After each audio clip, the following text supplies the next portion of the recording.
இப்போ இந்த மாதிரி சூழல்ல ஒரு மனிதர் மாட்டிக்கிட்டாரு அப்படின்னா இது கண்டிப்பா செய்வினையால தான் இருக்கும் அப்படின்றத எப்படி அவங்க தெரிஞ்சுக்க முடியும்?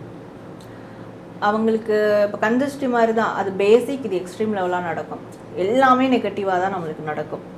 நம்ம மனசு நம்ம சொல்கிறத கேட்காது, நம்மளே ஆக்வர்டாக செய்வோம், ஒன்றுக்கு பின்ன முரணாக செய்வோம். எல்லா விஷயங்களும் நெகட்டிவாக நடக்கும். ஒன்று பாசிட்டிவாக நடந்தால் கூட உடனே அது நெகட்டிவாக நடக்கும். நிறைய பேர் சொல்கிறது, என்னால் கோவில்களுக்கு போக முடியல.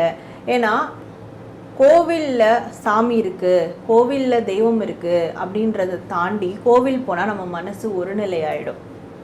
நம்ம மனசுக்குள்ளே தெய்வம் இருக்குது. அந்த கோவில்ன்ற ஒரு இடத்துக்கு போகும்போது நம்ம மனசுல இருக்க தெய்வம் வந்து அங்கே கனெக்ட் ஆகும், ஒருநிலைப்படும். அப்போது நம்ம மனசு ஒருநிலை ஆயிடுச்சுன்னா இந்த மாதிரியான பிளாக் மேஜிக் எஃபெக்ட் நம்மளை அஃபெக்ட் பண்ணாது. ஸோ ஃபர்ஸ்ட் ஆஃப் ஆல் அந்த கோவில் தான் நம்மளால் போக முடியும். ஏன்னா அங்கே போனால் மனசு தெளிவாயிடும், இதுலேருந்து நம்ம ரிலீவ் ஆகிடும். ஸோ அப்போது ஃபர்ஸ்ட் ஆஃப் ஆல் கோவிலுக்கு நம்ம போக முடியாது. கோவிலுக்கும் சரி, எந்த ரிலீஜியஸில் இருந்தாலும் சரி, அதை சார்ந்த ஆலயங்களுக்கு ரைட் போக முடியாது. இது வந்து ஃபஸ்ட்டு மெயினான அறிகுறி.